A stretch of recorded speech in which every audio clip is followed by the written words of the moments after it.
Hello friends, in today's class we are going to talk about a specific set of optimization technique known as peephole optimization.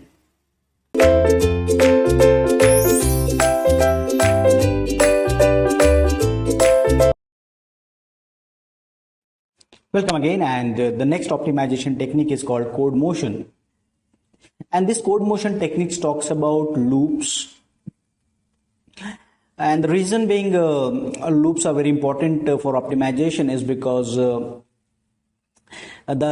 program tend to spend bulk of their time in the inner loop. Okay, so if I write a loop here, let's say for I equal to 0 and I less than n and I plus plus, if I write this way, and then I'll write here for I equal, j equal to 1, j less than n and j plus plus, and I write few statements, suppose a plus plus or a of a1 of I is equal to b j, something like this. So here the most of the time it will be spending. So now we have to keep as few as instruction in this inner loop. Okay, so we have to we have to decrease the number of instruction in the inner loop. Okay, that is the idea, that we have to keep as few as instruction and inner loop, but keeping in the mind that if it is possible to decrease it. So an important modification that decrease the amount of the code is called code motion. And now this part is very important, and that you cannot simply move any instruction from this. We have to understand that this transformation takes an expression that yield the same result independent of number of time loop is executed. Same result, and independent of number of times loop is executed, and that computation is called loop invariant computation, a computation that does not depend upon the execution of loops, and evaluate the expression before the loop. Okay, so we have to pick up some computation, and it totally depends on the program actually in this case, that what exactly that we are going to move out of it. So totally depends upon the program.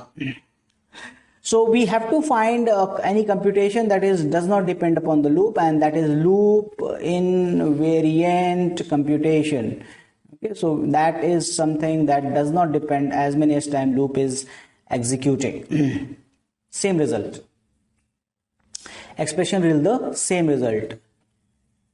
Okay. So for example, let's say that there you are having a while loop while I less than equal to limit minus 2, and there are statements are there that does not change the value, does not change the limit. Okay, so what I can do is that limit minus 2 is the computation, and if I have a block that does not change the value of limit within this block, this computation will be done again and again.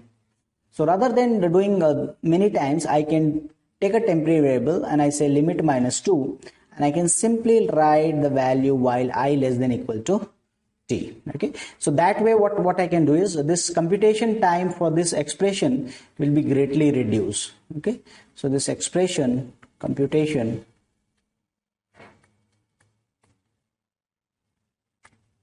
time will be reduced.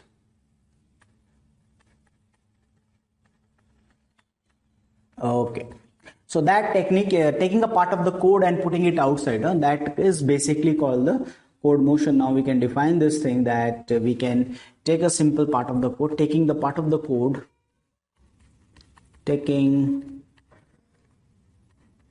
of code and putting outside of loop called code motion. Okay, so that technique. So that's all for this discussion of code motion. I hope you agree with this. Okay, so thank you.